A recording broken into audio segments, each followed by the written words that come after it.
back to another awesome episode of Green Jeans. I am your one co-host, Annika Van Rossum, joined by my other co-host, Maya Van Rossum. And if you haven't listened to our podcast before, we are a mother-daughter duo talking about environmental and social issues through a generational lens, because my mom is a lifelong activist, and I feel like I really want to push is the nation's longest acting river keeper, so that's dope. And then there's me, and I'm 25, and I've been doing activism my whole life, but I'm a youth, so I'm still learning. So well, and I gotta say, my newest, most favorite title, although I appreciate your acknowledging that one factoid about me, but my newest, most favorite title is being the mother of the Green Amendment movement. I am not only the mother of Annika Van Rossum, but I am the mother of the Green Amendment movement. Got that from a paper from a reporter, gave me that title, didn't give it to myself, but totally embracing it because I do think it actually well captures my placement in the Green Amendment movement, not just as the founder, but the true creator of the movement, the one who birthed it, brought it into this world, and is now nurturing it along to full adulthood, which will be when we have a Green Amendment in every state across the nation and at the federal level. I'm so glad you just got, I can't believe I almost forgot that. I will say, and I don't care, I'm so glad you got that title because you earned it. You work so hard all the time. And I'm like, yeah, give my mom her credit, just as your daughter. You know, I want you to get credit for all the hard work you do and being up at 6 a.m. and working till the dead hours of the night. So I'm glad you got that. So that made me happy. Well, I super appreciate that, Annika. You're always so wonderfully supportive. I do want to say to anybody who's just listening to this, listening to the podcast, if you ever get the opportunity to watch the podcast, it's fun to watch. Annika just had the most energetic opening. So just do a little plug for that positive energy. But we have to get rolling because we've got a great guest coming up. But before we introduce our great guest, Annika, do you have a fact check for the week? I do. So it's for people who don't know me, I love reptiles. I have a big passion for reptiles. I think they're great. My Zuni fetish that my mom got me from New Mexico is a horned lizard. So I'm really proud of that. But so most people, when you talk about snakes, they say, oh my gosh, I got bit by a poisonous snake. So rattlesnakes, copperheads. If I say something wrong, someone's gonna make fun of me. But that they got bit by a poisonous snake. Wrong. You got bit by a venomous snake. So the difference is, or you're like, oh, that black widow was poisonous. Wrong. Venomous. So a venomous animal is one that bites you and injects the venom into you. So anything that bites you, venomous. Poisonous is when you ingest it. So mushrooms are poisonous, certain types of plants are poisonous. I guess if you ingested toads, I think could be poison, like puffer fish could be poisonous because you're eating it. But if it bites you and that's how you get sick, venomous. Because I actually don't think if you cook a venomous animal, you'll get sick, but I don't know because I haven't done that. So if anyone maybe that'll be a future fact check, but that's a really cool one, Annika.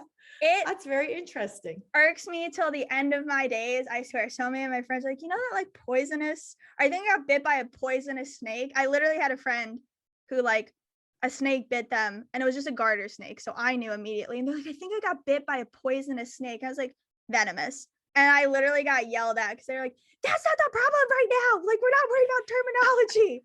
But I saw the snake and I was like, it's a garter snake, so you're fine.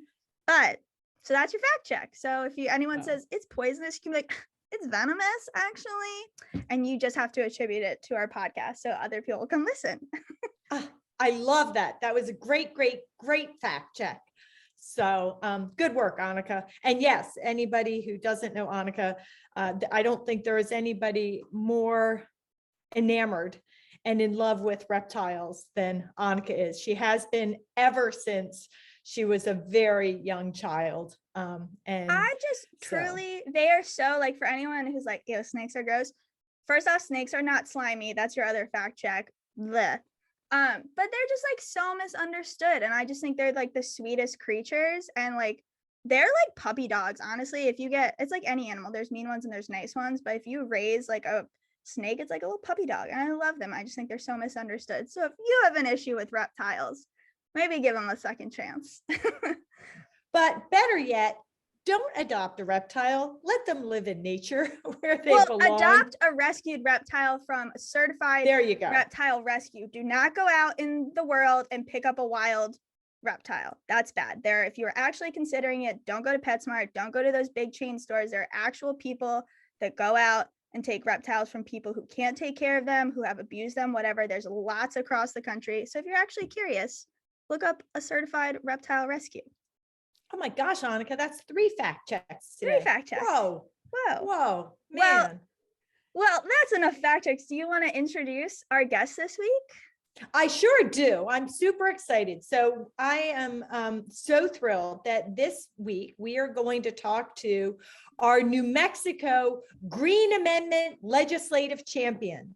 This is the legislator who was the first one to say to me, Maya, I want to propose a New Mexico Green Amendment. And then she did it. And she followed through on it. She proposed it for the first time last year for the 2021 legislative session. We made progress, but didn't get it all the way through. We can talk a little bit about that maybe. But we really want to talk about the upcoming session.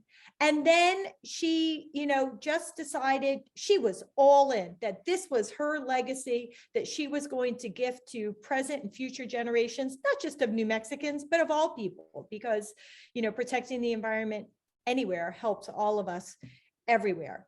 And so she is real powerhouse. And whenever we speak together or she's out there speaking on her own, she makes very, very clear that securing a New Mexico Green Amendment is her #1 priority for this upcoming legislative session. And interestingly enough, in the state of New Mexico, every state's a little bit different in terms of how what's the process for amending your state constitution. In the state of New Mexico, it's a relatively easy lift.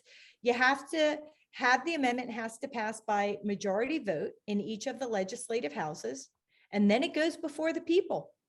So it is very possible that by the end of 2022, there could be a 4th state with a Green Amendment, and that state could be the state of New Mexico.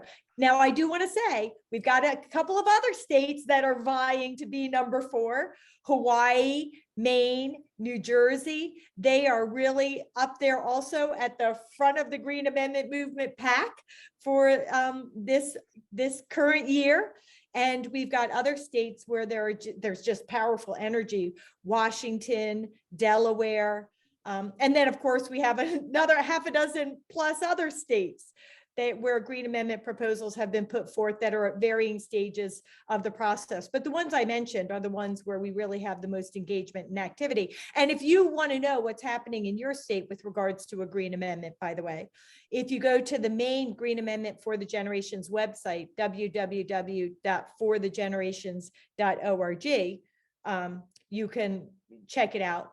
But also for every state where there's an active Green Amendment engagement, the website is the state's initials. So for New Mexico, it'll be NM followed by greenamendment.org. But I've just gotten the signal that our guest is in the waiting room. So it is time to welcome her in, Senator Antoinette Sedillo Lopez. Hi, Senator. Hi, how are you? Good. How are you? Welcome to our Good. podcast.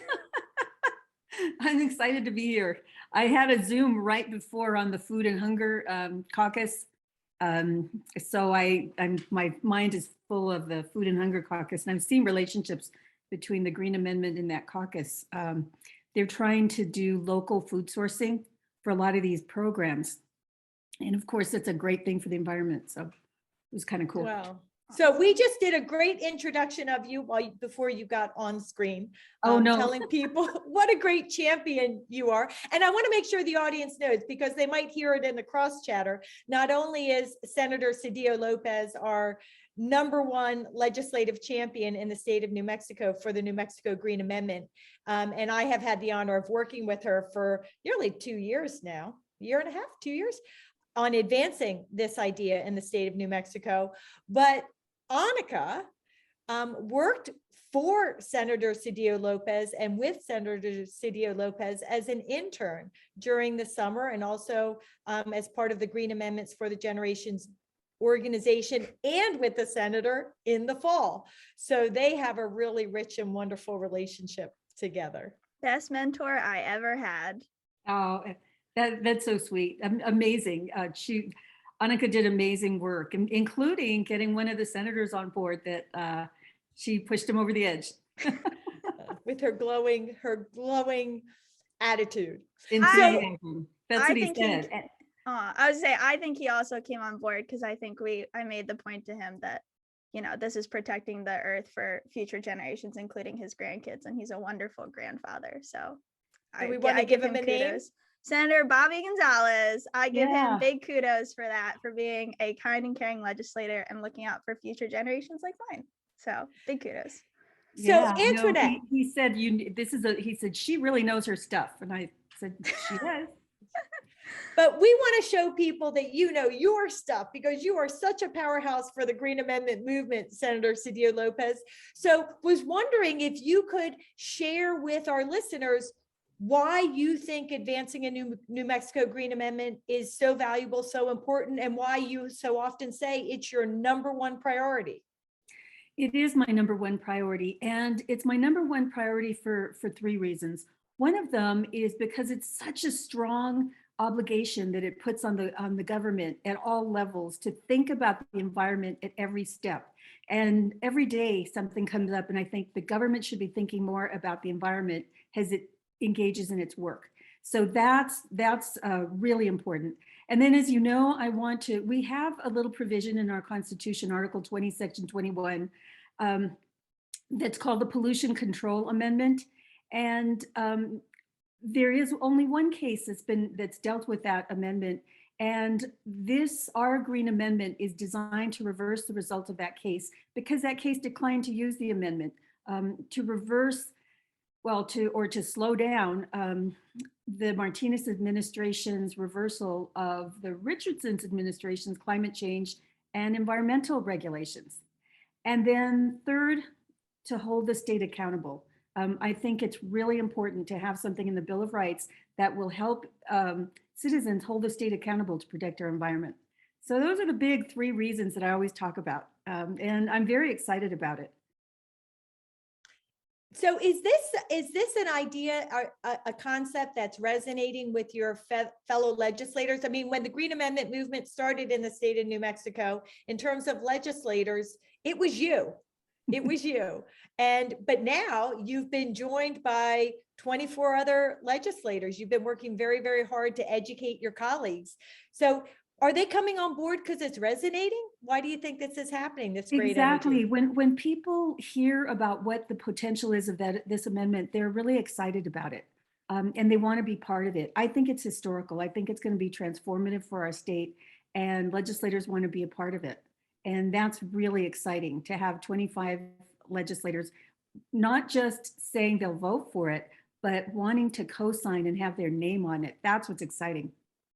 I think my favorite part about being in New Mexico were the days getting to go to the state house and just like talking with the different co-sponsors. And I just think we have like a solid rocket group of people. Like everybody is so involved in the Green Amendment and protecting New Mexico. And I just feel like all our co-sponsors, you especially, but like really care about just like the people of New Mexico. And it's definitely, I think as time has gone on with being more involved in politics myself, I've been like very cynical of legislators, but like the New Mexico legislature gives me hope, especially our co-sponsors. Well, they do. Every co-sponsor is really thinking about the future of the state. And one thing that was resonating with some of them is the idea that New Mexico might be a sacrifice zone for waste from the rest of the country, whether it's produced water or whether it's nuclear waste. And people don't want that. People want to protect our beautiful, beautiful state, but it's a fragile state. It's environmentally fragile. And, this is a way to do it. And I'm so proud to be a part of it. I love that. So in New Mexico, we hear a lot about the oil and gas industry and how much it contributes to the economy of the state of New Mexico. And so that's why oil and gas has to be allowed to continue and grow. But there is another side to the story in terms of New Mexico's economy. So can you talk a little bit about how and why New Mexico's environment is really important to protect economically for New Mexico, for its budget and for jobs in the state? Well, tourism is a big part of our economics as well. And then a lot of people move to the state because it's so beautiful. So it's an attraction. Even maybe our salaries are lower, but you can't. I've said this to people who I've recruited to the university. You can't put a price on that sunset. And so it's really crucial that we protect the beauty and the health of the people in the state and the beauty of the environment. And the other thing that people don't realize is oil and gas also does have a cost. It's got a health cost if we don't have good methane rules, which I'm very proud to say that the Lujan Grisham administration has passed really great methane rules. And that's another reason, as I mentioned, that we need the Green Amendment is to protect the legacy, the produced water rules that her administration has passed. We need to protect that legacy. And so to undo environmental legislation, regulations when we have a Green Amendment will be a little bit more difficult because we've got such a strong statement in our Constitution.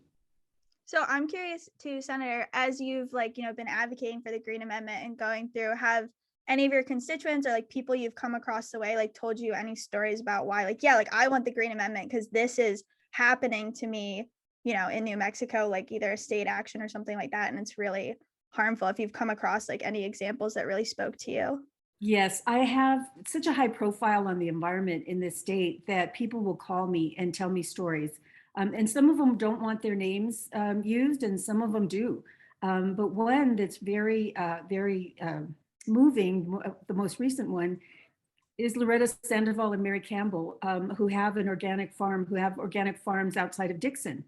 They reported to the state engineer that there was this sudsy water that was coming out of the acequia into their field. And then they found that sudsy water destroyed their soil. That one of them lost their organic certification because this water basically destroyed the microbes in the soil. And that meant that only fertilizer, you had to use a lot of fertilizer to make anything grow.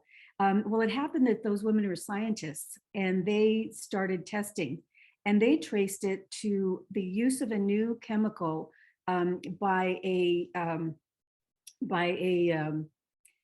snowmaking company.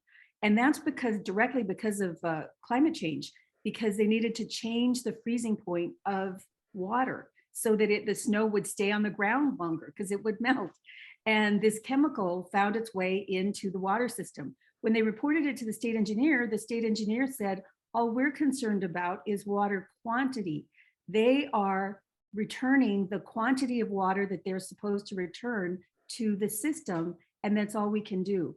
And that is outrageous to me. I was just shocked.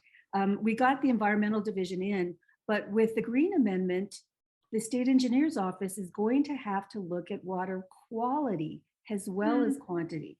And so that is a real concrete example of how the amendment could be used if it was in place, to put that duty on the state engineer to look at quantity. Because just to hear that, I'm sorry, we're not concerned about water quality.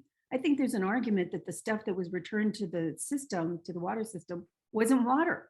If it's not, if it's going to destroy the soil, that's not water.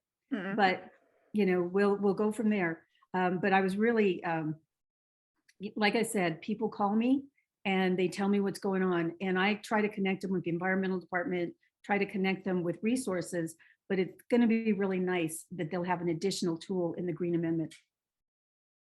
Do you want to just share with our listeners a little bit about why maybe historically agencies would have focused more on water quantity versus water quality, and what the state of water quantity looks like for the future of New Mexico, given the climate crisis? Well, we just had the state engineer resign. The state engineer is the head of the agency that manages the water in New Mexico. And historically, it's been about water quantity, because we have a constitutional provision that encourages beneficial use of water. And unfortunately, in this state, practically any use of water is viewed as a beneficial use. And then we have a system of first in use, first in time, gives you a priority right. And so the state engineer's office has a lot to do with just managing that. And so they're an agency that is really, really overstretched. And the state engineer just resigned, saying he did not have the resources to do his job. And that's another issue that the Green Amendment, I think, will impose a duty on the legislature to fund these agencies properly. Oh my gosh. And I think like so much of the country doesn't realize that. I didn't even realize until I took the 2 different classes that the water system is regulated so differently out in the West than it is out in the East. And I just, yeah, I mean, it even has, like, when you're just telling that story, it even dawned on me how, oh yeah, I guess the things that are going back may not actually be water. And exactly, like, just because even if it was the same volume, if you're getting poisoned water, is it really the same as that clean water that you were getting before? So yeah, I mean, I don't know. Yeah. And we've gotten the women have gotten the federal government involved as well. But it's the regulation of water in the West is really piecemeal. Each state has its own system, and then there are compacts between the states on the rivers, and it is really fractured. And now, in the time of dwindling water resources with climate change, all of the Western states are in a drought, every single one of them. And so we're all relying on dwindling resources. And that's not to mention the water that's used for energy and creating electricity. So in Arizona right now, there's one of the dams has insufficient water to power their Oh wow. yeah. I was just reading their hydroelectric plant. Yeah. And I was just reading, there's, it's just one thing flows into another, like water. Was just reading about the Pickery tribe in New Mexico and how this, as you said, this first and right means that right now what's happening is that those who are upstream from the Pickery tribe, there are a number of users upstream, they are diverting water out of the waterway that historically has fed the Pickery tribe, allowed them to grow things, allowed them to support their animals, allowed them to support their communities. But so much water is being drawn off at the top, up the hill, that they are literally being left high and dry and suffering in a multitude of ways. And so not only do we have this issue of the environment and environmental rights that are inalienable rights not yet protected in New Mexico's constitution, and therefore the Pickery tribe doesn't have a constitutional sort of hook to hang their hat on. But of course, then there are also these issues of more abuse of the tribes, right, that have been so deeply impacted through the history of our nation. And just wondering what you think about all that. And most tribes have priority rights because they have rights, they have Aboriginal, they have original rights. So they're usually first in time, but that doesn't matter if there's no water. And so to file a huge lawsuit, I mean, it's a huge problem, because then they have to try to file a lawsuit to what they do is a priority call, and then that disrupts everybody.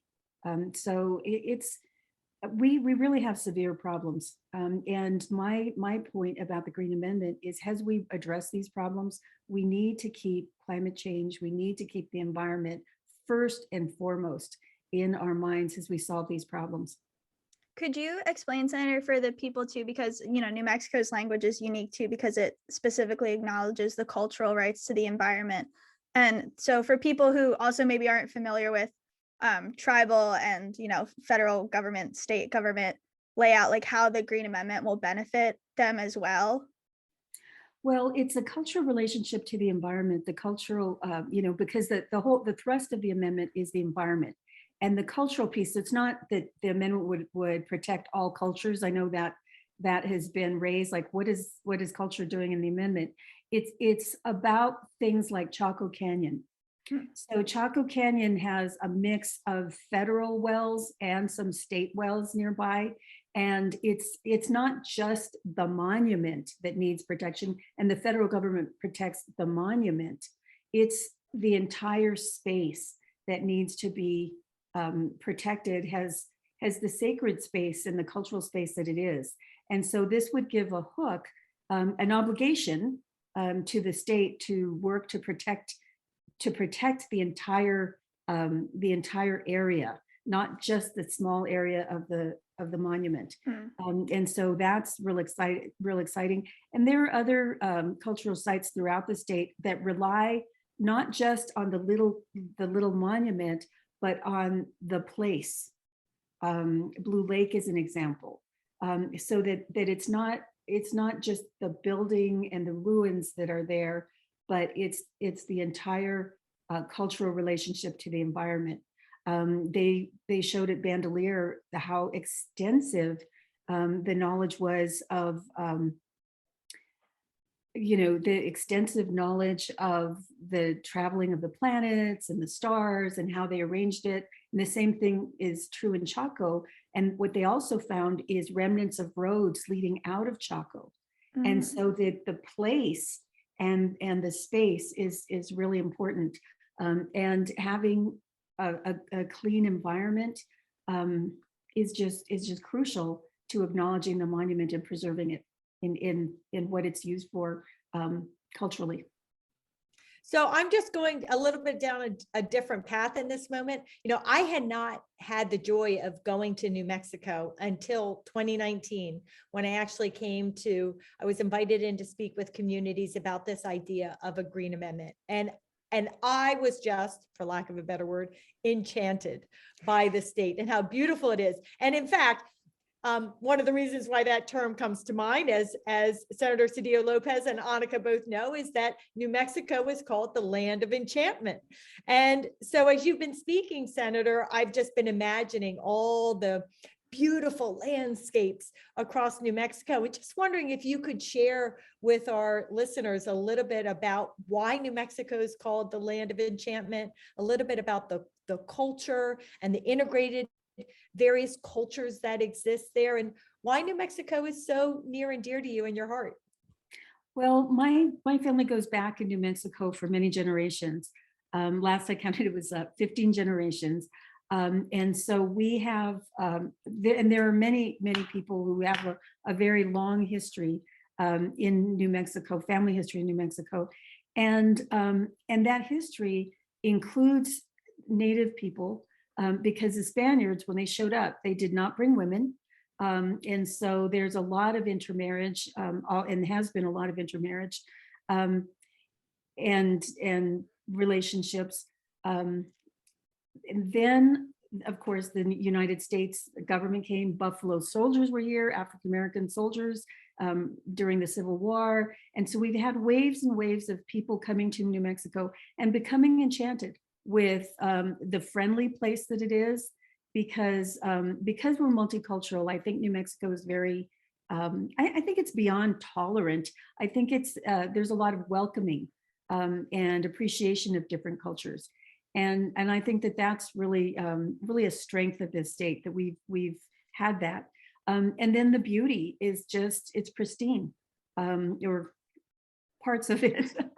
When you look at the landscapes and you see these extraordinary sunsets and you see the extraordinary rock formations, and it's just beautiful. It's really sad actually to go to the Permian Basin that used to have these incredible landscapes, and it's now just dotted by massive fracking platforms. And then the other sad thing, there's people can come and I call it the terrible toxic tour, because you can go and you can see what looks like plastic liners filled with fluid. I produced water, whatever it is. And of course, part of the reason for doing that is it evaporates. And so there's less of it that they have to dispose of, but it's really not attractive. And so now, not that I say that everything has to be attractive, but the other problem we've seen is some of these wells, when they're abandoned, sometimes the bonds weren't enough to complete the reparation of the wells, and so the state has ended up with the liability and responsibility of closing up these abandoned, or what they call orphaned wells.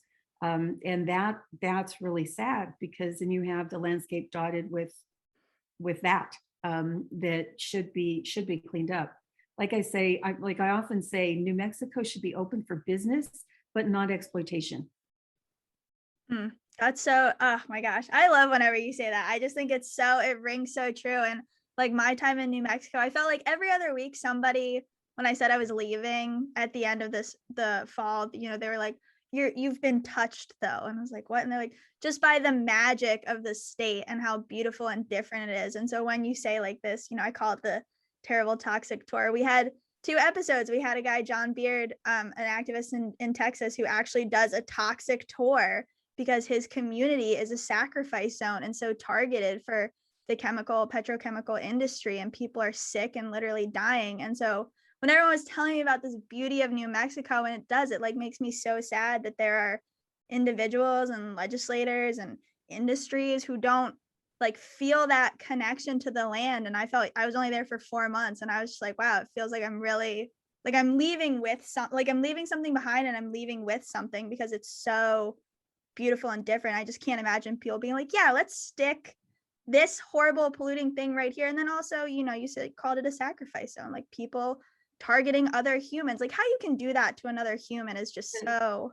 The Permian Basin is 57% Hispanic, and the concentration of African Americans, we don't have a huge African American population in the state, but they're concentrated in the southern part of the state. And of course, there are Native American tribes in the southern part of the state. And so to me, it's an example of environmental injustice, to see that happening in the basin. But the sad thing to me is it also provides jobs. So when we transition, as we transition to clean energy, we need to make a just transition to ensure that the people who work there aren't left high and dry, to ensure that the people that work there get jobs in our new clean industries. And that's really important to me, because that's the ultimate sacrifice zone. Come in, make a mess, leave, and leave everybody high and dry. And so it's really important that we do something about the people who work there. Do you see that in New Mexico's future, Senator? A clean energy industry displacing the fossil fuel industry that has wreaked such havoc? Well, we have, what is it they say, 330 days of sun a year. So we have incredible potential for solar, and we have incredible potential for wind as well. And we've been exploiting that potential. And I see us, moving in that direction. And that's really exciting and hopeful. And again, I think we need to make sure that transition is just. So can I ask you too? So this episode is going to come out on the Friday after the full first week of the 30-day session. And so if we get the Green Amendment through in this 30-day session, then it'll be on the ballot for the people to vote in 2022. So when this airs, what do you want, like people who are listening, people who are going to hear, be like, this is what, we want people to do to get the New Mexico Green Amendment through, like how you as a legislator and your other legislators will listen? Call legislators and tell them how important the Green Amendment is to the future of New Mexico, that the environment is their number one priority, and legislators need to get on board. And I think the thing I want to add to that, right, is And Senator to Sedillo thank the Lopez. co-sponsors. Oh, yeah. Also, thank the co-sponsors. Yeah, because I've had a Definitely. call. I need you to support the Green Amendment. And it's like, okay, all right, thank you, I will. I did. Which Yeah, also, it's- if you go to the Green Amendment social media toolkit on our website and you do a click to tweet, all the legislative co-sponsors get a little thank you message. So Oh, nice, good. So, and one of the things I think it's important to assure people is Senator Sedillo Lopez is a super savvy lawyer. She's a lawyer, a law professor. She educates other lawyers. So, you know, she knows all the ins and outs and the legalese of the Green Amendment and how and why it's so powerful. But let's assure people, Senator, and I know you could do this well, that they don't have to be a lawyer to really be able to understand the power of the Green Amendment and to make their legislators hear how and why it's so important to them to advance in the state. Do you have some pearls of wisdom for the non-lawyers who want to stand up and fight for the New Mexico Green Amendment? I think really just emphasizing how important clean air, land, water, flora, fauna is to our state. And it's why they live here and why they care so much. I think really emphasizing that to the legislators is really important. And then if they get a response, well, because there is this false narrative that it's going to encourage frivolous litigation. Well, that hasn't happened in Montana. It hasn't happened in Pennsylvania. New York is brand new, but I doubt if it's going to happen in New York. And so I don't expect it to happen. And it has not happened in New Mexico when we pass legislation helping individuals. So, and protecting the environment. So frivolous litigation is just, is a false narrative. And so, you know, to respond and say, hey, that's just hasn't happened in other states. Why would it happen here? And do you have anything for, I think one of the things too that would be great if other legislators end up hearing this podcast that maybe are from other states too, are like, oh, like I wonder if that would fit in my Bill of Rights section and maybe why other states should join on to the movement. And hopefully, Maya was saying before you got on, hopefully New Mexico will be number 4, but we got a few states vying for that spot. So we'll see what happens. You know, it's an exciting ride, very exciting. Amending a constitution is not the easiest thing to do. It's a bigger lift than a statute. And I would just say you'll get to meet amazing people. People will call. It's not just the outreach, and although I've had great opportunities to be on the radio, to be on television, interviewed by the newspapers about it, which has been very exciting and great to have that interest. But also people will contact you and thank you for doing it. And also they want to know more about it. And then they'll tell you stories like I told you about Ms. Sandoval and Ms. Campbell calling me stories, calling and telling me a story. And it's really gratifying, really gratifying. So I know you have to go soon, but I did want to share this story, which came to my mind earlier. You were just talking about how friendly and nice the people are in New Mexico. And I don't know if I shared this story with you ever, Senator, but, you know, in that first trip that I came to New Mexico, my husband and my son, Vim, came to visit for a period of time.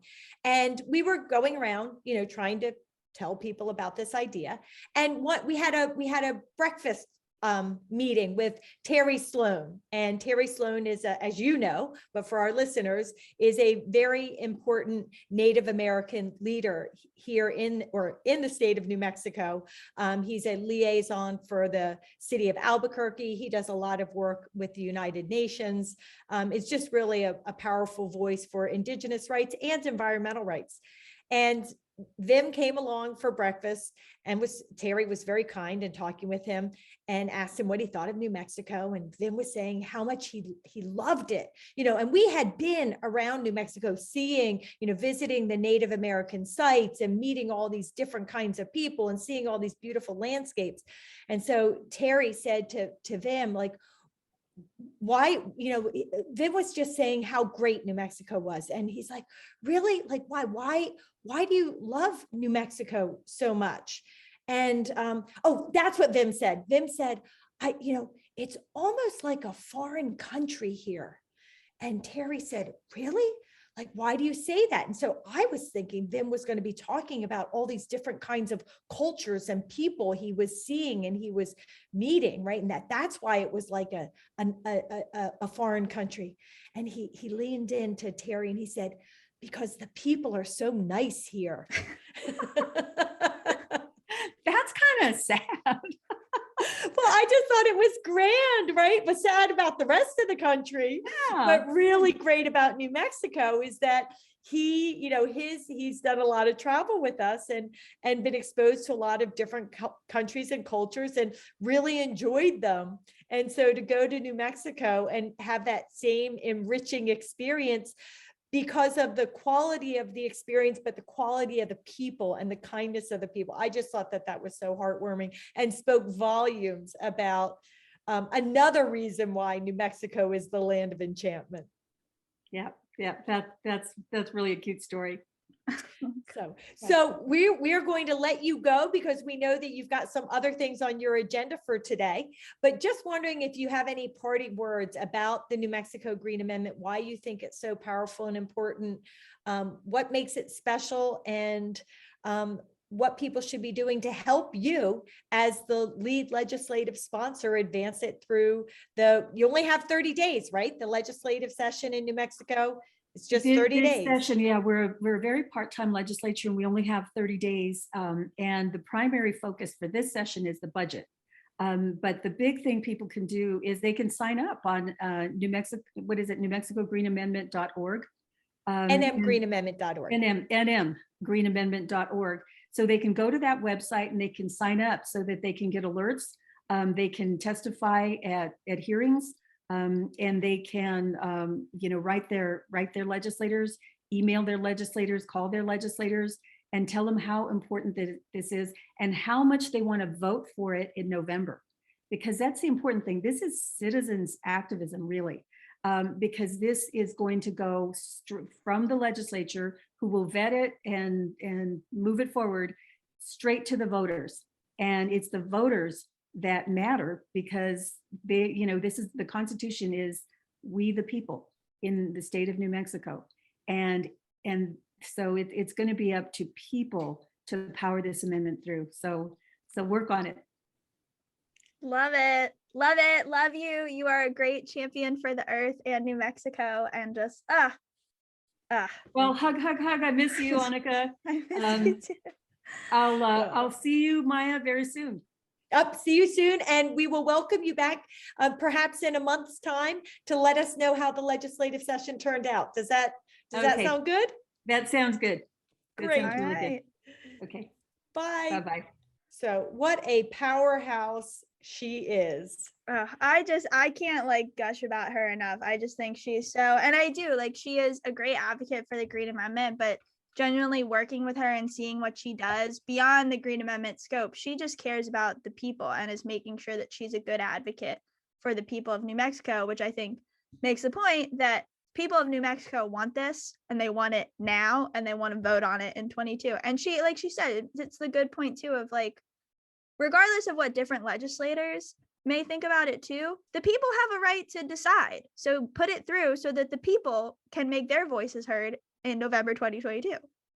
The thing that one of the things that's so spectacular about her, right? So, and I think you experienced it as her intern, but so often politicians that want to advance one idea or another, right? They come out with a lot of talking points, right? No matter what you ask them, it's the same talking point over and over and over, because they don't really understand what they're doing. They just, maybe they have worked with industry or worked with others, and they're putting forth this idea. Maybe they believe in it, but they just have these talking points, and all they want their constituents to do is repeat the talking points. Senator Sedillo Lopez, fully inside and out, knows what a constitutional Green Amendment is and how powerful it can be for New Mexico. Mm-hmm. But I think equally as important, she wants her constituents to know what the New Mexico Green Amendment is, why it's so powerful, and how it can make a difference. She wants them to really understand why they're coming out in support of this powerful transformational pathway for environmental protection. They don't have to advocate about the law, but just this idea of wanting to teach and nurture and support so people really know what they're voting for. I think that that is amongst the things that is just unique about Senator Sedillo Lopez and so valuable. I totally agree. And I think for anyone listening to this who, again, you feel inspired by the Green Amendment movement and you live in New Mexico, in the description, we are going to have a link to our social media toolkit. So that's where you can go and do a myriad of action items from your phone, from your computer. And it's everything from doing a click to tweet to your legislator. So like I said in the episode, if they're a co-sponsor already, it'll their name will come up in green and it'll send a nice little thank you. And if they're not a co-sponsor, you can send a tweet that says, hey, you should support my environmental right. If you're an agricultural worker, if you're a young person, a teacher, we have different sector voice crack, different sector letters that you can sign on to make your voice heard. We have ways that you can donate, all these different action items, and also very cool graphics that myself and Cameron, an amazing person on the Green Amendment staff, have made for you to post and reshare at your leisure. So that'll be in the description link. And of course, if you want to learn more, go to nmgreenamendment.org. Did I miss anything? I think that was it. Well, no, I think you covered it all for New Mexico. But again, just really want to reiterate to people, you don't have to be from New Mexico to, have exciting engagement with the Green Amendment movement. There are a number of states where things are really hot right now. Hawaii, Maine, New Jersey, Washington, Delaware, right? The movement is really exciting in all of these states. What is happening and the ways that you can get involved, including testifying at upcoming hearings. And then there are other states, like people are surprised to hear that Arizona and Iowa and West Virginia, they have Green Amendment proposals as well. Now they're not as active right now, but they're in the beginning stages. And so coalitions are building up around these amendments, as is happening in other states. And of course, in New York, where we just got the Green Amendment passed, now really the focus is on, okay, how do you use it? Right? In Montana and Pennsylvania, we've been focused on how do you use it. In New York, we're focused on how do you use it. And how do you use it isn't just in the courtroom.